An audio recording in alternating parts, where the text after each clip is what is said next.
მოგესალმებით პატივცემულო რადიო მსმენელებო, მივესალმებით ჩვენ ტელემაყურებლებს. დღეს ხუთშაბათია, 7:30-ია და ვიწყებთ ჩემს ავტორო გადაცემას განათლების რეფორმის კვალ და კვალ. მე ამ გადაცემის ავტორი და წამყვანი მანა ნიკოლაიშვილი ვიმუშავებ თქვენთვის მედია კავშირი ობიექტივის ღია ეთერში 50 წუთის მანძილზე. რა ხდება ჩვენ ტექნიკურ ჯგუფს მიმართავ?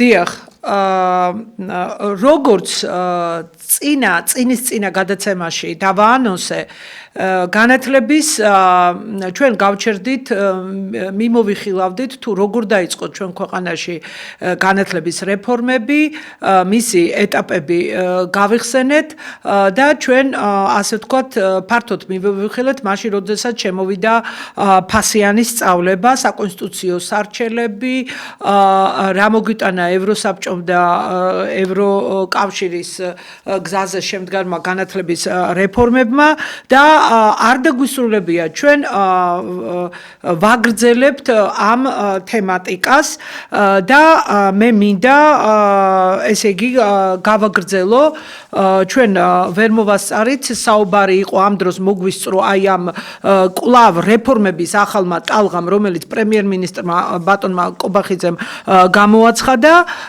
და იმ ასე ვთქვათ კომისიაში არ არის არც ერთი პროფესიონალი შეყვანილი და მოდით ჩვენ რამდენიმე საკითხს შევეხებით დღეს წარსულიდან და პარალელს გავავლებთ ეს იქნება განათლების სტრუქტურა თუ განათლების რეფორმის ეტაპები პარალელებს გავავლებთ დღევანდელობასთან დავიწყოთ განათლების სტრუქტურაზე გავჩერდით ჩვენ მე ვისაუბრე განათლების დაფინანსებაზე, მაგრამ მაშინ განათლების დაფინანსებისთვის მე დავასახელე, რომ უნდა შეიქმნას განათლების ფონდი.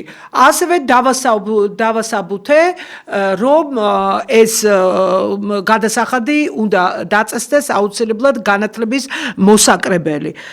მაგრამ აუცილებლად უნდა განისაზღვროს და დაიგეგმოს ადგილები. რა ადგილებზია საუბარი? თუ რამდენი სპეციალისტი არის საჭირო? ახლა სპეციალისტები ვინც მესმენენ, იტყვიან, რომ აი თითოეულ უნივერსიტეტს ავტორიზაციის და აკრედიტაციიდან გამომდინარე განსაზღვრული აქვს ადგილები. კი, განსაზღვრულია ადგილები, მაგრამ ეს არ არის დასაბუთებული და ეს არ არის ობიექტურად და ეს არ არის მართლზომიერად და კანონმდებლობის შესაბამისად გამოყოფილი უნდა იქნას მკაცრად განსაზღვრული შრომის ბაზარზე რა მოთხოვნილებებია და უკვე დროა რომ სახელმწიფომ დაგეგმოს აუცილებლად უნდა დაიგეგმოს ვინ არის საჭირო, რა რაოდენობით არის საჭირო და ასევე დასაქმებაზეც უნდა იზრუნონ ასე ის თანხები რაც დაიხარჯება სტუდენტების მომზადებაზე ასე ბედის ანაბარა არ უნდა გაუშვათ ეს ბავშვები სტუდენტები რომლებიც ძალიან წარმატებით ამთავრებენ უნივერსიტეტებს სახელმწიფომ უნდა აიღოს ვალდებულება რომ დაასაქმოს საკმაოდ ასე ვთქვათ მაღალ თანამდებობებზე და ძალიან მნიშვნელოვან უბნებზე ჩვენი ქვეყნის სხვადასხვა საწარმო იქნება თუ საჯარო სამსახურები. შემდეგ აი მე ამ ადგილების განსაზღვრაზე ვსაუბრობ. შემდეგ მაღალქულიანი სტუდენტი უნდა დაფინანსდეს, ვინც სწავლობს წარმატებულად. უცოდინარი, სუსტი რომელიც არ სწავლობს, ან სწავლობს დაბალ ნიშნებზე, ასეთი არამც თუ არ დაფინანსდეს, უნდა იყოს შეზღუდვები შემოსული ასეთი სპეციალისტები საქართველოს და არც ერთ ქვეყანას არ ჭირდება. და ამიტომ დრო არ უნდა ვაცდენინოთ სტუდენტებს უნივერსიტეტებში. როდესაც რეალურად უნდა იწერებოდეს ეს ნიშნები და აი ის რეალურადაც უნდა იწერება ის დაბალი მოსწრება, ანუ უნდა მოვაწყოთ ისეთი სისტემა, რომ ასეთი სტუდენტები მომავალში ვერ და არ იქნებიან გამოყენებულები და ამიტომ აუცილებლად უნივერსიტეტში სწავლა ეს უნდა იყოს წარმატებით სწავლასთან გაიგივებული. შემდეგ აიკრძალოს არასპეციალური საგნებით უნივერსიტეტებში ჩაბარება. რას გულისხმობ? არ შეიძლება ისტორიით აბარებდეს აგრარული, საინჟინრო, ტექნიკური მიმართულების სპეციალობებზე, მთელ რიგ სპეციალობებზე და ან მხოლოდ და მხოლოდ ეს ორი საგანი ისტორია და მათემატიკა იყოს გაბატონებული. არა ჩემო ბატონო, მათემატიკის ჩაბარება ვერანაირად ვერ ამოავსებს იმ საჭიროებას და ცოდნას, მაგალითად, რაც არის ისეთი ფაკულტეტები, სადაც საჭიროა საბუნებისმეტყველო მეცნიერებების ცოდნა, მაგალითად, როგორიცაა ქიმია, როგორიცაა ფიზიკა, ბიოლოგია, გეოგრაფია და ასე შემდეგ. უნივერსიტეტებს მიეცეთ უფლება გასაუბრების, რა თქმა უნდა, ეს უნდა იყოს შეფასებითი გასაუბრება, ანუ ქულები უნდა იწერებოდეს, ვინც ვერ გადალახავს ზღვარს, ანუ მას უნდა კონდეს ასე ვთქვათ ფასი, უნივერსიტეტებს უნდა კონდეთ უფლება რომ შეაფასონ აბიტურიენტების, ანუ დახასიათება რეკომენდაცია, რომელიც უნდა ეძლეოდეს სკოლიდან და მას უნდა კონდეს რაღაც გადაწყვეტილებების მიღების დროს აუცილებელი, ასე ვთქვათ, როლი უნდა ითამაშოს სპეციალურ საგანში გამოცდა შეიძლება ამის უფლება უნდა იყოს, რომ უნივერსიტეტმა ჩაატაროს. თუ ჩათვლის საჭიროდ ჩაატაროს. შემდეგ სპეციალურ საგანში სკოლებში გადმოვიდეს ერთიანი ეროვნული გამოცდები. ანუ სახელმწიფო გამოცდები სკოლის დამთავრების შემდეგ ჩატარდეს A+B ტესტით, შედარებით მარტივი ტესტებით 4 ძირითადი საგანი ჩატარდეს გართულებული ტესტებით, ხოლო 4 საგანი, რომელიც მას არ ჭირდება იმ სპეციალობაზე, ჩატარდეს, ასე ვთქვათ, მარტივი A ტიპის ტესტებით. შემდეგ ინგლისური ენა არ იყოს სავალდებულოდ ჩასაბარებელი. ანუ იმ 4 საგანში, რა თქმა უნდა, ქართული წერა დარჩეს ყველა ფაკულტეტზე, მაგრამ ინგლისური არა. ანუ ის 3 საგანი უნდა იყოს ქართულს 1+3 ისეთი საგნები, რომელიც მას მომავალში ჭირდება იქ რომ წარმატებით დაძლიოს კურსი. ასეთი საგნები. იცით რა, საბჭოთა კავშირის დროს რუსეთს არ უკადრია, რომ ყველა ფაკულტეტზე რუსული უნდა ჩაბარებული იყოს და რატომ არის ამ ინგლისური ენის დიქტატი? კი ბატონო, ეს ენა საჭიროა, სწავლობენ ბავშვები, სწავლობს ყველამ გაიგო რომ მაინდა-მაინც ეს ინგლისურია საჭირო და არ არის საჭირო გამოცდები ჩატარდეს ერთიანი ეროვნული გამოცდების სახით. აი, როდესაც სკოლაში გადმოინაცვლებს, იმ 8 ძირითად საგანს შორის იყოს, მაგრამ B ტესტით ნუ ჩატარდება A+B ტესტით. B ტესტით უნდა ჩატარდეს ქართული ყველა სპეციალობაზე ჩატარდეს, მაგრამ ის 3 საგანი იყოს მაპროფილებელი საგნები ამა თუ იმ ფაკულტეტზე, როდესაც აბარებს სტუდენტი. შემდეგ სკოლებში რა თქმა უნდა, ატესტატის რეიტინგული ქულა უნდა გახდეს, ასე ვთქვათ, სავალდებულო და ესე იგი, ბავშვი, რომელიც სკოლაში არ სწავლობს 12 წლის მანძილზე, ხო? რაღაც ალბათ გარკვეული პერიოდმა უნდა გაიაროს, სხვაგან უნდა ისწავლოს. აი, ამიტომ მინდა სტრუქტურის განხილვა, რომ მრავალსაფეხურიანი სტრუქტურა უნდა გქონდეს, გონივრულად, გააზრებულად, დალაგებული, დაწყობილი, რომ ამ ადამიანს უფლება გქონდეს ისწავლოს სხვა დონებზე, ან მოემზადოს კარგად, აიმაღლოს ცოდნის დონე და შემდეგ ჩააბაროს უნივერსიტეტში. ეხლა ვიღაცა იტყვის, რომ აი როგორ შეიძლება აუკრძალო ვინც ასე თქვა დაბალქულებზე სწავლობს სკოლაში, აი მერე უნივერსიტეტში ისწავლოს რაღაც ვერ ისწავლის. იქ საჭიროა უნივერსიტეტში ცეკვა თამაშს არ სწავლობენ. აბარებს კონკრეტულ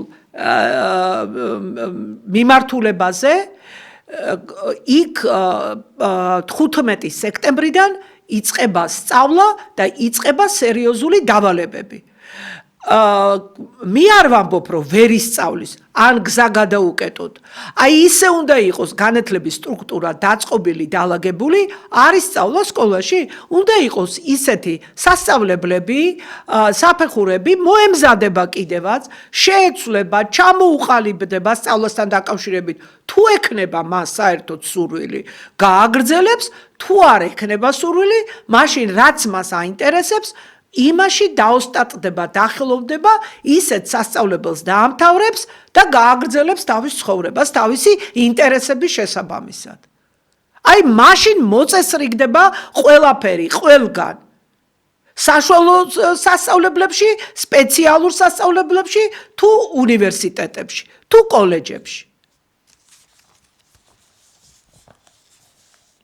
ასე შემთხვევით ჰაერიდან არაფერი არ მოდის. აი როგორ შეიძლება ეს აუკრძალოთ, მერე ის ისწავლის, რას ისწავლის, თუ საფუძველი არ აქვს. ისწავლის იმ შემთხვევაში, თუ მას ექნება დრო, აი იქ რასაც ვამბობ მე და იმ სასწავლებელში დაჯდება, შემდეგ მოემატება გამოცდილება ცხოვრებისეულის, უფრო დაბრძენდება, დაჭკვიანდება, სხვანაირად შეაფასებს ყველაფერს, თავის საქციელსაც, თავის იმას თუ ასე უნდა და გაყვება მაშინ სწავლის გზას, დაჯდება და აი იმ დანაკლის ამოქაჩავს. არაფერზე სიცარიელეზე ვერ დაშენდება, რა სწავლობს უნივერსიტეტში, გააჩნია სასწავლობს. ზუსტად საბუნებისმეტყველო მეცნიერებებზე თუ ელემენტარული მათემატიკა არ იცის, უმაღლესი მათემატიკას როგორ ისწავლის? თუ სკოლის ფიზიკა ან ქიმია არ იცის, უმაღლეს ქიმიას როგორ ისწავლის? როგორ ისწავლის? მაგალითად, სამედიცინო ქიმია. ეს არის ურთულესი პროგრამა, რომელიც ისწავლება სამედიცინო პროფილის უნივერსიტეტებში. და როგორ ისწავლის თუ სკოლის ქიმია არ იცის? სასწავლები არ ხდება ცოდნის მხრივ. თორე ბუნებაში ხდება რაღაც სასწავლები, მაგრამ ადამიანს, რომელსაც არ აქვს ცოდნის დონე, მას უნდა კონდეს საშუალება, უნდა იყოს ისეთი სასწავლებლები და მას უნდა მიეცეს დრო, რომ ერთი წელი არ ეყოფა ამას, ფუნდამენტური ცოდნა რომ მიიღო. დღე-დღამ რომ იმეცადინოს 2, 3, 4 წელი ჭირდება, რომ სკოლის დანაკლისი ამოავსო ისე, რომ მერე შენ შეძლო წარმატებულად უნივერსიტეტში საუნივერსიტეტო კურსების დაძლევა. და არა ის, რაც ჩვენ ქართულ სინამდვილეშია, 11 წელი არაფერს არ აკეთებს ბავშვი, კოტრიალობს და ამას მიყვება როგორც სკოლა, სახელმწიფო, ასევე მშობლები და შემდეგ სექტემბრიდან, ოქტომბრიდან იწყებენ 1 ოქტომბრიდან მომზადებას და სულ რაღაც 9-8 თვე აქვს და 8 თვეში რაღაცას და არის უდაბლესი დონე, დაწეულია ეს გამსვლელი ქულები და ივსება ადგილები. საუნივერსიტეტო ადგილები და იმაზე მეტი გვაქვს ადგილები, ვიდრე აბიტურიენტებია. აი ეს არის ჩვენი სისტემის სიმახინჯე. ჩვენ თვითონ ვუბიძგებთ ბავშვებს და ჩვენ თვითონ ვქნით ამ ქაოსს. კი ბატონო, მესმის რომ გარეშე ძალების ზეწოლაა და გარეშე ძალები მუშაობენ ამ განათლების და მეცნიერების რეფორმებზე, მაგრამ როდის უნდა მოვაწესრიგოთ? ხომ უნდა დადგეს დრო რომ მოვაწესრიგოთ? ხო და მოვიდა დრო მოწესრიგების. შემდეგ არ შეიძლება საუნივერსიტეტო რეფორმა, რომელიც ამჟამად გამოცხადებულია სკოლის და მეცნიერების სისტემის რეფორმირების გარეშე. არც ერთ ვარიანტში არ შეიძლება ეს. შემდეგი, საქართველოში განათლების სფეროში სახელმწიფო პოლიტიკას ახორციელებს განათლების მეცნიერებისა და ახალგაზრდობის სამინისტრო. იგი ხელმძღვანელობს ყველა ტიპის საგანმანათლებლო დაწესებულების საქმიანობას. ასეა ჩაწერილი ძირითად კანონში.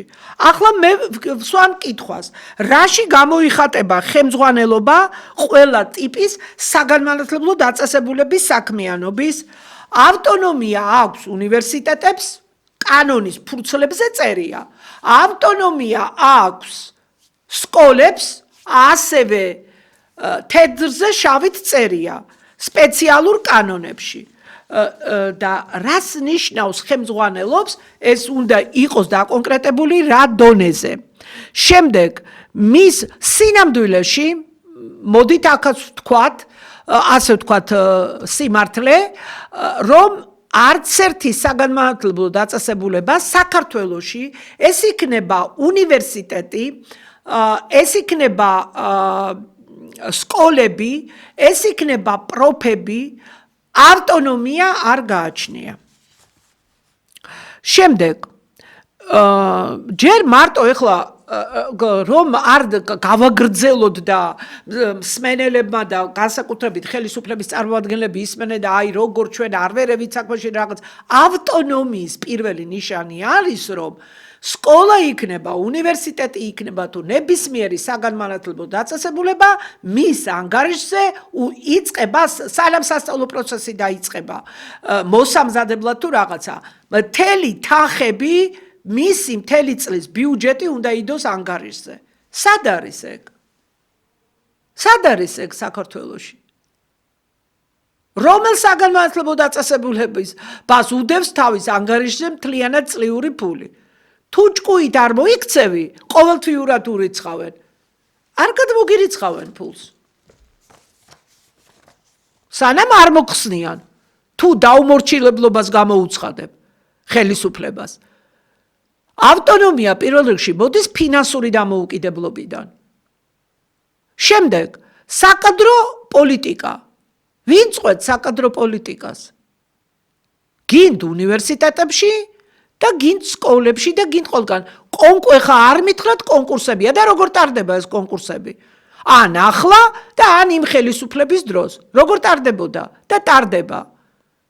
ეს არის სატელეფონო ზარის პარტიული დიქტატის ამხანაგ მეგობრების ნაცნობების ნათელ მირონობის ძმაბიჭობის, დაქალობის, ნათესაობის, ფულიანი მამიკოების, დედიკოების და კიდე რაღაც სამარცხვინო ის ამის ქალი იმ საყვარლების და ასე შემდეგ. აი ასე ხდება დაწინაურება და ასე იმართება კონკურსები. საგანმანათლებლო თუ სამეცნიერო სფეროებში. მათ ვისაც ეკუთვნის ჯილდოები თუ პრემიები, იმას არ აძლევენ. და ყველაზე მეტად არის პარტიული დიქტატი და ყველაზე მეტად არის უშიშროების, ახლა რო უსაფრთხოებას უწოდებენ, დიქტატი. არა მარტო ხელმძღვანელი თანამდებობების. მე ვიცი, რამდენიმე შესანიშნავი კადრი ჩატარდა დირექტორის კონკურსები. რისთვის ატარებთ ამ დირექტორთა გამოცდებს, ამ კონკურსებს? ამ სიებს ვინ წერს? ვისთან ათანხმებთ ამ სიებს? ვისთან? ვინ ერევა ამ სიების წერის დროს? აბსოლუტურად ყველა კადრი პარტიული დიქტატით ინიშნებოდა და ინიშნება და უშიშროებაა ჩარეული. რატომ? შინაგან საქმეთა სამინისტროს აქვს ანალიტიკური ცენტრი. კი ბატონო, იქ უნდა გაიგზავნოს შეკითხვა ნასამართლები ან ნარკოტიკული ნივთიერების მომხმარებელი ხომ არ არის ესა თუ ის ადამიანი, ქალია თუ კაცია. მაგრამ ის რომ ან საშიში დამნაშავე ხომ არ არის. ან რაიმე მე მიმაჩნია რომ სხვადასხვა სექტების წარმომადგენელი არ უნდა დაინიშნოს საგანმანათლებლო დაწესებულების ხელმძღვანელად. დანარჩენ ეს ანალიტიკურ ცენტრში უნდა გაიგზავნოს შეკითხვა და უნდა მოვიდეს რომ ის ადამიანი წესიერია ყველანაირად. დანარჩენი ამისა ეს მექანიკურად უნდა ხდებოდეს გაგზავნა ის ამას რათ უნდა უშიშროების მინისტრის დაჯდომა და სკოლის დირექტორების სიების წერა მაშინ თქვენ რატო ატარებთ კონკურსს და კიდე საელჩოებთან სიების შეთანხმება ისევე როგორც პარლამენტის დეპუტატების სიები თანხმდება იმის რა ქვია საელჩოსთან ამერიკის შეერთებული შტატების და ვინც არ არის მათთვის მისაღები, იმიტომ არ არის არც ერთი მოწვევის პარლამენტში ეროვნული ადამიანები. და თუ ვინმე რამე ოდნავ ფეთქავს, ისიც ალბათ გამოთხოვილია ითხოვენ იმ ადგილებს, რომ რაღაცა კვოტა მიეცეს დაუშვათ იმას, რა ქვია. ვინმე ხელმძღვანელს, მაგალითად შევარდნაძე ითხოვდა კვოტას. მე ვიცი ეს, თვითონ პირადად მომიყვა. ყველას ნამდვილად ვერ სვამდა სიაში თვითონ. ეხა ხო წარმოგიდგენიათ ესეთი გავლენიანი პოლიტიკოსი რა იქნება ის? ალბათ ბატონ ბიძინა ივანიშვილსაც თავისი კვოტა აქვს. აი ესეა ჩემო ძვირფასებო სამზარეულო პოლიტიკის და ტყუილად ტარდება ეს რა ქვია მე ვთხოვ აი დირექტორთა კონკურსი ვინც გაიარა მე ვიცი რამდენიმე შესანიშნავი კადრი მობრძანდით ჩემთან ნუ იმალებით მოდით დაჯექით ამ გადაცემაში ან ჩაერთეთ ჩამოვხსნათ ყველას და ყველაფერს ნიღაბი მხილება არის ყველაზე დიდი სამკურდალო წამალი იმისთვის რომ დემოკრატიული სახელმწიფო ავაშენოთ და ეს ქვეყანა რაღაცას დავამსგავსოთ და კორუმპირებული გამოცდა ჩაუბარებელი დირექტორები მოვალეობის შემსრულებლები ყავთ შენარჩუნებული როდემდე ნაცებიდან მოყოლებული პარტიის აკრძალვაზე საუბრობ და მათი კადრებით გამოჭედილი გაქვთ განათლების მეცნიერების და ახალგაზრდობის სამინისტრო თავის დირექტორები ან რექტორებიანად. ერთეულების გამოკლების გარდა ერთეულები არიან რომლებიც რამდენიმე ათასში ერთეულებია ნამდვილად. შეიძლება ათეულიც იყოს, მაგრამ აქ ათასებზეა საუბარი.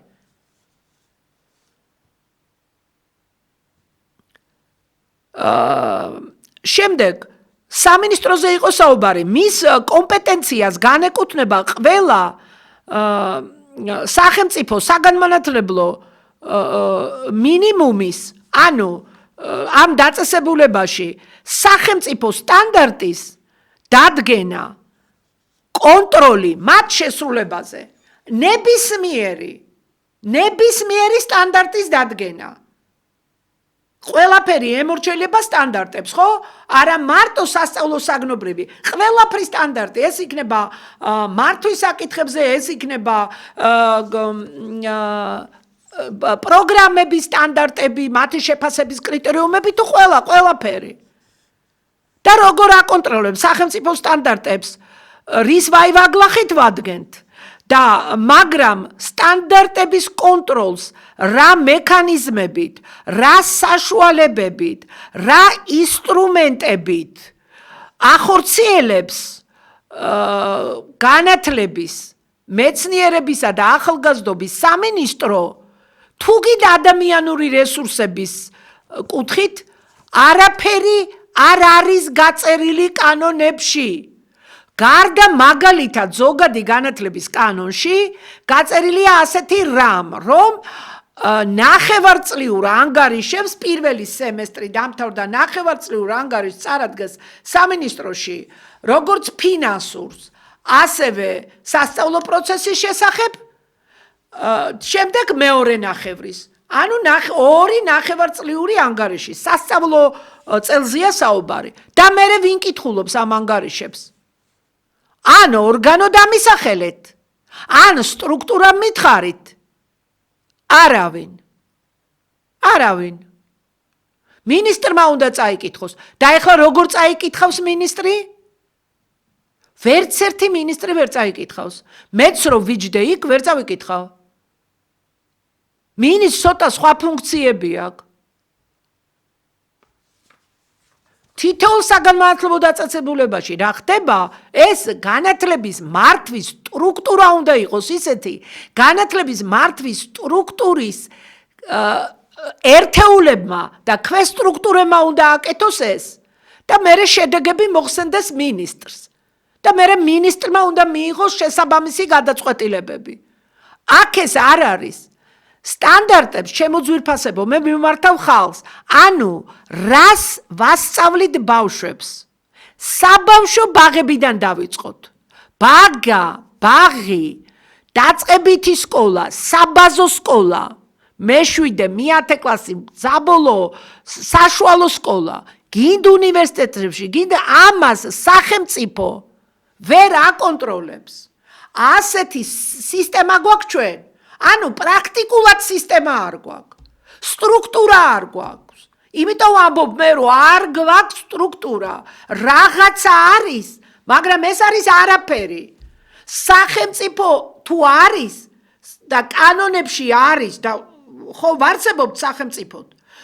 სახელმწიფო კონტროლი ასეთი ცნება არის განათლების კანონებში, სკოლამდელებზეც, პროფებზეც, სკოლებზეც და უნივერსიტეტებზეც. სახელმწიფო კონტროლი ასეთი ტერმინი და თავებიც და მუხლებიც არის, მაგრამ ვინ ახორციელებს?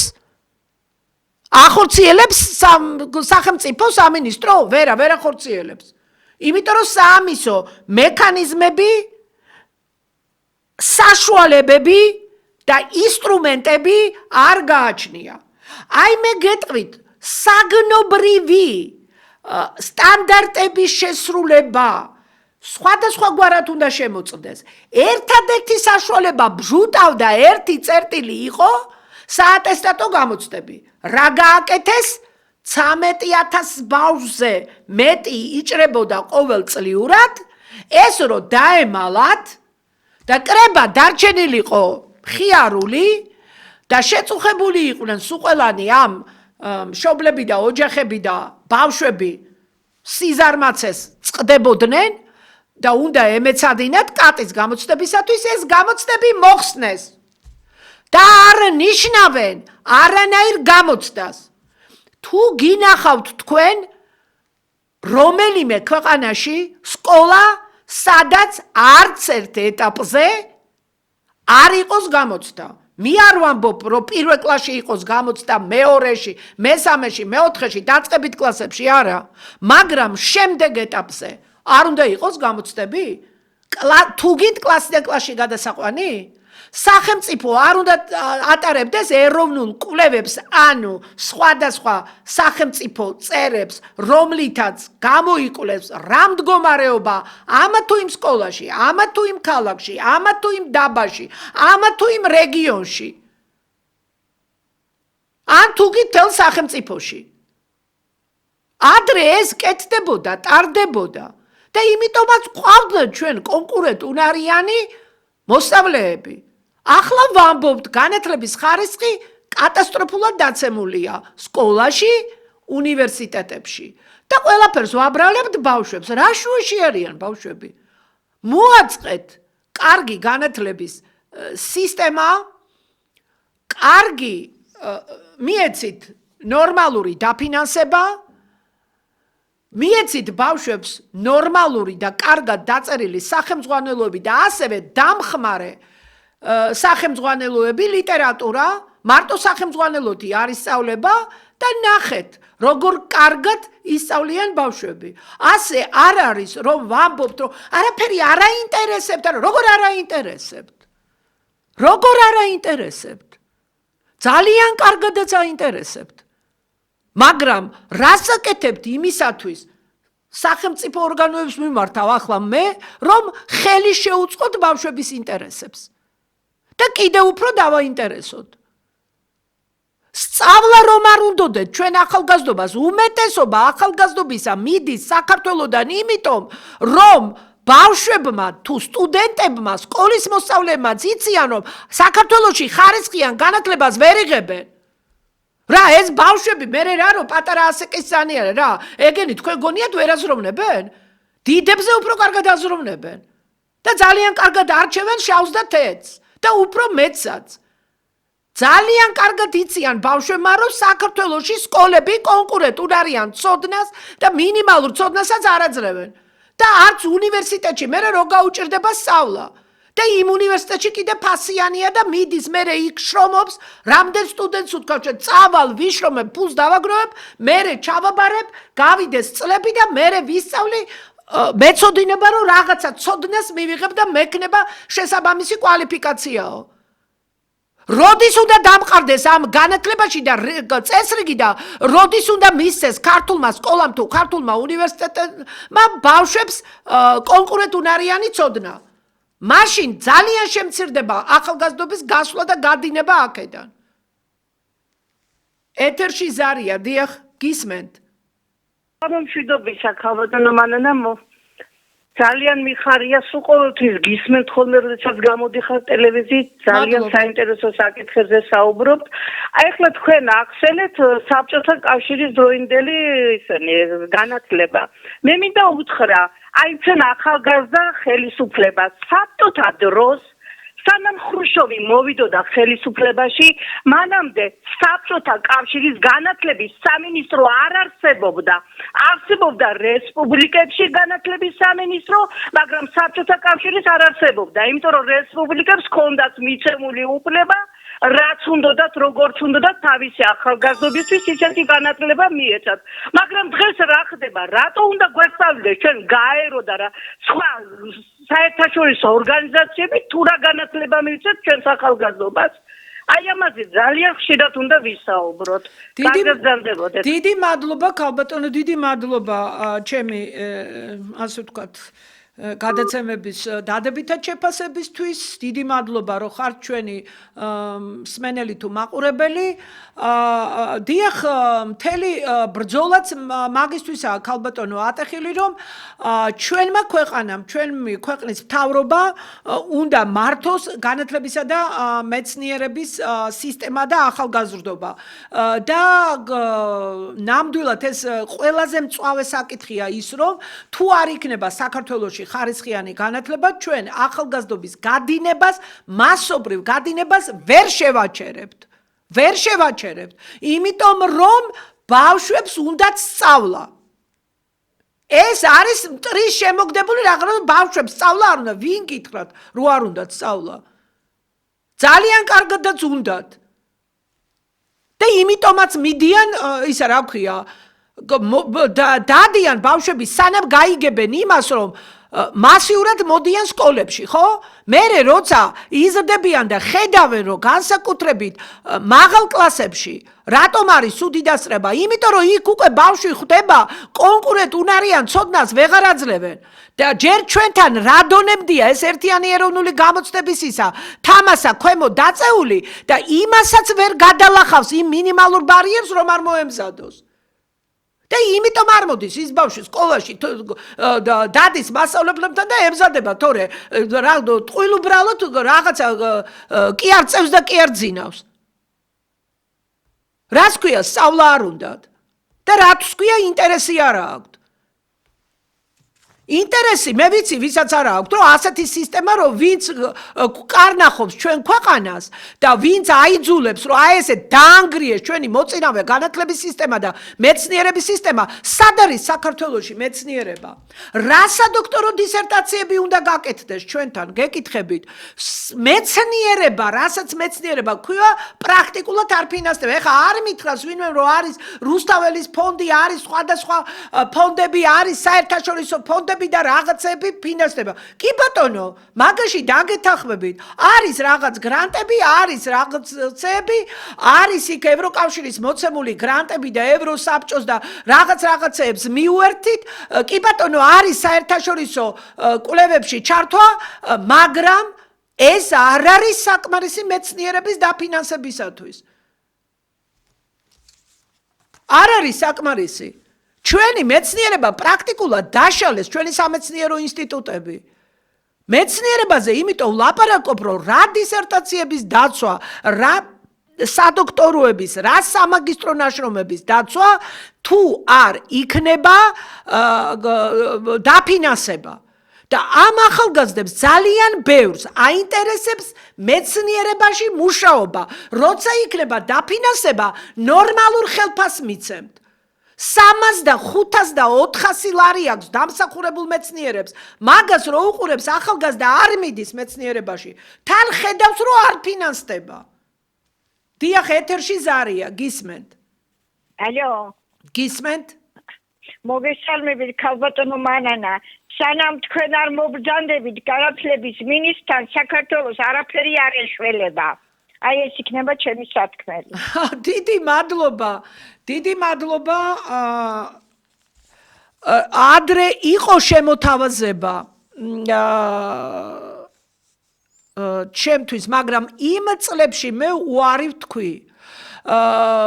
ეს იყო 2001-2-3 წლები.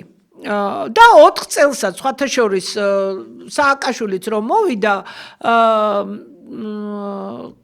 იყო შემოთავაზება რასთან დაკავშირებით, რომ სამინისტროში ამერჩია რაღაცა თანამდებობა.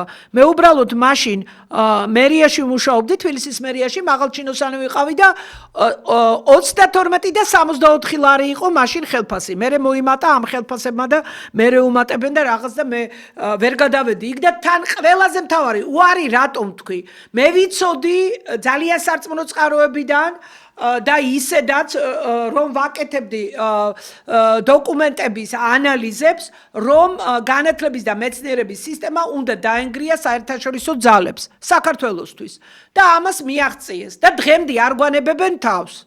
ჯერჯერობით ჩვენი ხელისუფლება იბრძვის, რომ რაღაცა ელემენტარული სუვერენიტეტის ნიშნები გამოხატოს და უნდათ რომ დაუშვათ იყოს რაღაცა ეხლა მშვიდობა ომის ზღვარზე და ამაზე მიდის ბრძოლა, მაგრამ განათლების და მეცნიერების სისტემისთვის უნდა დაიწყოს ბრძოლა. სხვაგვარად ჩვენი ქვეყანა ვერ აშენდება. შემდეგ ესე იგი სტანდარტების კონტროლზე ვამბობ, ანუ სახელმწიფო კონტროლზე. ასეთი არ არსებობს. გამოცდები როგორც ვთქვით, არც ერთი სახის არ არის და ამ კონტროლის სხვა მექანიზმები ხო საერთოდ არ გაქვთ. და მე ამ ანგარიშებს, რომელიც ელექტრონულად მიეწოდება, მაკულატურად არის გადაქცეული. ახლა ელექტრონული მაკულატურა. შემდეგ განათლების მართვის რგოლი არის მხოლოდ ერთი, გარდა სამინისტროსი. ეს არის რესურს ცენტრები, ადგილობრივი ორგანო, რომელიც ახორციელებს უშუალო ხელმძღვანელობას განათლების სფეროზე? არა და ვერ ახორციელებს. და ეს არ არის ქმედუნარიანი ორგანო. რა პასუხისმგებლობა აქვს რესურს ცენტრებს, მაგალითად რაიონებში და სამინისტროს წინაშე, რაიონების წინაშე და სამინისტროს წინაშე. ისევე როგორც ავტონომიური რესპუბლიკოების სამინისტროებს რაღაცა ძალიან ბუნდოვანია, ძალიან არაეფექტურია და კვეთრად არ არის გამოკვეთილი. ანუ მდგომარეობის მართვა, მდგომარეობის განვითარება და პასუხისმგებლობის საკითხები. აი ეს სამი მთავარი.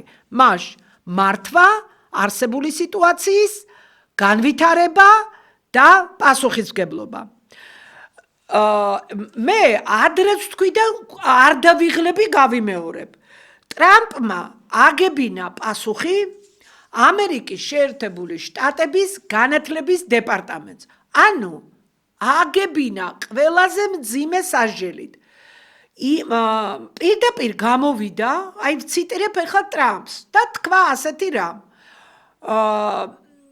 ვინაიდანო ამერიკის შეერთებული შტატების ბავშვებისო მოსწავლეების ცოდნის დონე დაეცაო, კონკრეტულად წერითი და კითხვის უნარებშიო, ანუ ჩვენ მდგომარეობაში ყოფილან, და ეს გამოიწვიაო არაეფექტურმა, არასათანადო და არასაკმარისმა მართლობას და დააბრალა და დიახა სწორია, მთავარია მართლობა. მართლობა და სტრუქტურა რომ იყოს ნორმალური. აი ამ პირობებშიც, ამ წირი დაფინანსების პირობებშიც კი შეიძლება რომ ჩვენმა მოსწავლეებმა და სტუდენტებმა დადონ კონკურენტ უნარიანი ცოდნა. აი ამ პირობებშიც კი შეიძლება. აი მართლობას იმხელა მნიშვნელობა აქვს და სტრუქტურას რაც მთავარია. სტრუქტურა თუ არ გაქვს, მართლობას ვერ განახორციელებ. მაგრამ ამ არარსებული სტრუქტურის, მართვის სტრუქტურის, ამ ძალიან ცუდი სტრუქტურის, თვითონ განათლების სტრუქტურაზე მაქვს საუბარი, თუ მოვასწრებ დღეს აუცილებლად შევეხები ამ სტრუქტურას. ეს ასე რომ იყოს, მაშინ გამოიტანა პრეზიდენტმა, ამერიკის შეერთებული შტატების პრეზიდენტმა, რომ ეს არის მართვის და ამ მართვას ახორციელებდა ამერიკის შეერთებული შტატების ჩვენს ქვეყანაშიო განათლების დეპარტამენტიო, იქ სამინისტროების დეპარტამენტები ქვია, ამიტომ ვაუქმებო. რატო ვერ ახორციელებდნენო? კორუმპირებულები იყვნენო. ისე დადიოდნენ თელ ამხელა ქვეყანაში ძვირად ღირებული განათლების დეპარტამენტის თანამშრომელი თავისი ძვირად ღირებული ხელფასებით, პრემიებით, ბონუსებითო დადიოდნენ მივლინებაშიო, ასევე ძვირად ღირებული მივლინებებით, მაგრამ არაფრის გამკეთებლები არ იყვნენო, შედეგი ვერ დადესო. და ამიტომ გაუქმა ეს დეპარტამენტი. ახლა ანალოგიის პრინციპს თუ გამოვიყენებთ, მე ვეკითხები ჩვენ ხელისუფლებას. ჩვენ ვინმეს პასუხი ჩავარდნილ რეფორმებზე, განათლების დაბალ ხარისხზე, სკოლაში თუ უნივერსიტეტში დაბალი ხარისხი რომ არის, ვინმეს ვაგებინეთ პასუხი? რაიმეზე? არა, არ ვაგებინეთ. რატომ? იმიტომ რომ ჩვენი ხელისუფლების კითხული არ არის ეს. ვის მოხსნიან, ვის დანიშნავენ. ეხლა მივმართავ საერთაშორისო ძალებს, ვინც მართავს განათლების და მეცნიერების სისტემას. თავი დაგვანებეთ. და თუ ვინმე ახალგაზრდა, ან ძველგაზრდა, ან რომელიმე პარტია აწირად შეიქმნება, ახალი პარტიები შექმნაა დაანონსებული. ხომ? ივანიშვილის მიერ რომ ამბობს რომ ახალი ძალები შემოვლენო, ეხლა პარტიის garaშე ხო ვერ შემოვლენ ახალი ძალები. ხალხს მივმართავ ჩვენ უნდა მოვთხოვოთ ერთი რამ, რომ ეროვნული განათლების და მეცნიერების კონცეფცია და ხელისუფლებაში რომ მოვა ეს გააკეთოს, მაგრამ დაწურილებით უნდა გამოვკითხოთ საარჩევნო ბატალიების დროს, როგორ გააკეთებენ ამას და თავიანთ რიგებში ეყოლებათ თუ არა ამ საქმის გამკეთებლები. აი იმ პარტიულ სიებში. თუ არ ეყოლებათ და ვიღაც არაპროფესიონალი შემთხვევითი პოლიტიკოსები ილაპარაკებენ, ამას გავაკეთებ, იმას გავაკეთებ, განათლებაში და მეცნიერებაშიო არ დაუჯეროთ. არაფრის გამკეთებლები არ არიან, ხელისუფლებას რომ აიღებენ. დიახ, ეთერში ზარია. გისმენთ? გამარჯობა, ქალბატონო მანანა. გამარჯობათ. ნეტავი ეხლა თქვენ გისმენთ და ერთი სურვილი მაქვს ქალბატონო მანანა, რომ ვინმე ხელისუფლების წარმომადგენელი გისმენ, ან თვითონ ხელისუფლების წევრები თქვენ გისმენდნენ, დღეს იქნება თუ როცა კი თქვენ საუბრობთ, ეს ხო სრული ჭეშმარიტებაა.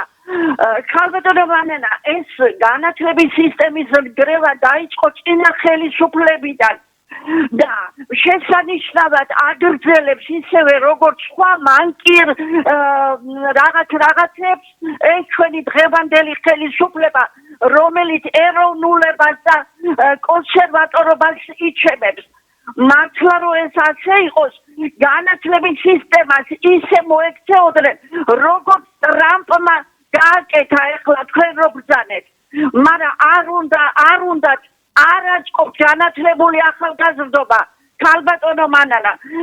ეს მოხდება მხოლოდ იმ შემთხვევაში, როდესაც მართლა ეროვნული, აი გულით და სულით ეროვნული ხალხი მოვა სათავეში და ღმერთმა ქნას, რომ მალე იყოს ეს დღე. ესენი რომ ეროვნულები იყვნენ სინამდვილეში, აი თალმა რომ დარეკა თქვენთან მაყურებელმა, მე ვეთანხმები რომ ზუსტად თქვენ ქალბატონო მანანა და თქვენისგან პიროვნება უნდა იყოს იმ სათავეში რომ ცოტა მაინც დავინახოთ რაღაცა სიკეთე და ძვრა სხვანაირად არ ეშველება კარგად ბრძანდებოდეთ მადლობა დიდი მადლობა ზარისთვის მე ვიცი დიდი მადლობა ასეთი პოზიციისთვის. ასეთი საღი, ასეთი ობიექტური და ჭეშმარიტი პოზიცია აქვს ხალხს. უამრავ მე დავდივარ ტრანსპორტით, მე დავდივარ, რა ვიცი, ბაზრობებზე, მაღაზიებში, ყველგან, აფთიაქებში, ამ საზოგადოების თავშეყრის ადგილებში და მე არ მახსოვს, რომ ვინმე ეთქვას ჩემთვის სხვაგვარი აზრი. აბსოლუტურად ყველა მადლობას მიხდის და მე გიხდით თქვენ ყველას მადლობას, რომ ასე აფასებთ ამ გადაცემებს და ჩემს შრომას და აბსოლუტურად ერთ აზრზეა ხალხი. აი, აქ ყველა ერთიანდება.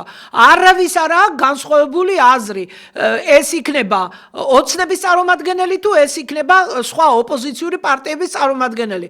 განათლებასთან დაკავშირებით ყველას ერთი და იგივე აზრი აქვს და შევიცოდოთ ეს ახალგაზრდები. ჩვენი მომავალი თაობა, მშვენიერი ბავშვები არიან, ლამაზები, კარგები, ნიჭიერები, ქართველი ერი საერთოდ ორი დამახასე დავესესხები პატრიარქს, ქართველებიო საოცრად ლამაზები და ნიჭიერები არიანო და დიახაც ასეთი ერია და ნუ დავაჩლუგოთ ბოლომდე და ასევე გენეტიკაში გვიზის ჩვენ სწავლის სურვილი და წიგნის მოყვარეობა, იმიტომ რომ ჩვენ ვართ მართლმადიდებლები.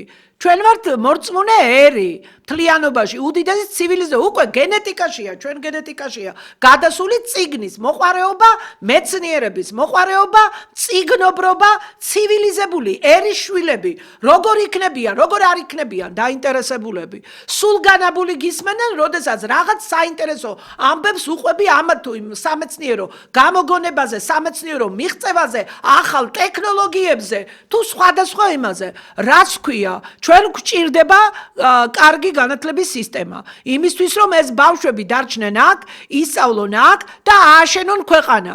განათლების და მეცნიერების გარეშე შენებლობა, ქვეყნის აღმშენებლობა არ არსებობს. არც ბედნიერება არ არსებობს. ფული არ არის ბედნიერება. ბედნიერება არის ცოდნა და ცოდნის შეძენა. და კარგი აღზრდა.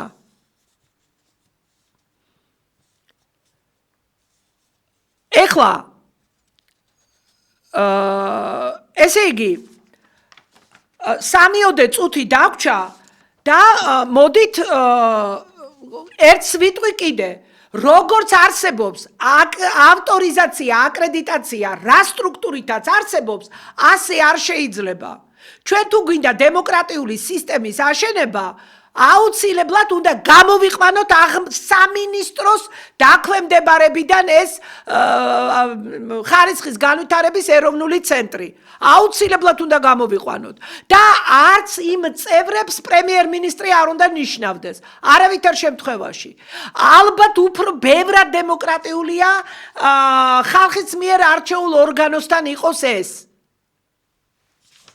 შემდეგ საქართველოს აი განათლების სტრუქტურა როგორია დღეს დღეს არის ან როგორი იყო ნახეთ საბავშვო ბაღები გქონდა რომელ წლებში მაგალითად ავიღოთ 1997-2005 წლებში 7 წელი იყო შვენიერი სტრუქტურა იყო საბავშვო ბაღები შემდეგ დაწყებითი სკოლები საშუალო სკოლა, ანუ საბაზო სკოლა, საშუალო სკოლა, 3 საფეხურით, აი 9 წლედებს რო ვეძახით, 6, 9 წლიანი და 12 წლიანი სწავლება. შემდეგ იყო ჩვენ ქვეყანაში ლიცეუმები, შემდეგ გიმნაზიები, სხვადასხვა სახის, საავტორო სკოლები. თავისი საავტორო პროგრამებით, სპეციალიზირებული სკოლები, აი მაგალითად ფიზიკა მათემატიკური სკოლა, გაძლიერებული სწავლების და კიდე სხვა სპეციალიზირებული სკოლები. საეკლესიო მაგალითად გერმანული სკოლები იყო გაძლიერებული გერმანული ენის სწავლებით, საეკლესიო სკოლები, საპატრიარქო სკოლებს რო ვუწოდებთ. კოლეჯები უმაღლესი კოლეჯებიც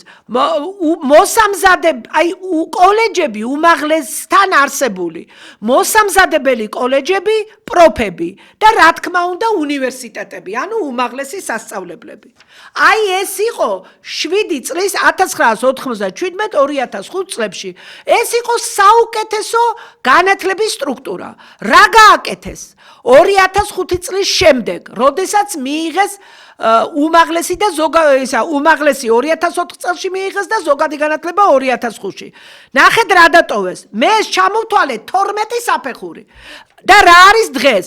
საბავშვო ბაღები, დაწყებითი სკოლები, საბაზო სკოლა, საშუალო სკოლა, ანუ ზოგადსაგანმანათლებლო სკოლა. კოლეჯები რაღაც გაურკვეველი საზოგადოებრივი კოლეჯი, პროფები, სადაც არც მშობელს არ უნდა და არც ბავშვს რო იქ რო ისწავლოს, შემდეგ უმაღლესი განათლება და დოქტორანტურა. და ნუ იქ უნივერსიტეტის შემდეგ იყო დოქტორანტურა, ანუ უნივერსიტეტის შემდგომი და დოქტორანტურა 13 საფეხურიანი იყო.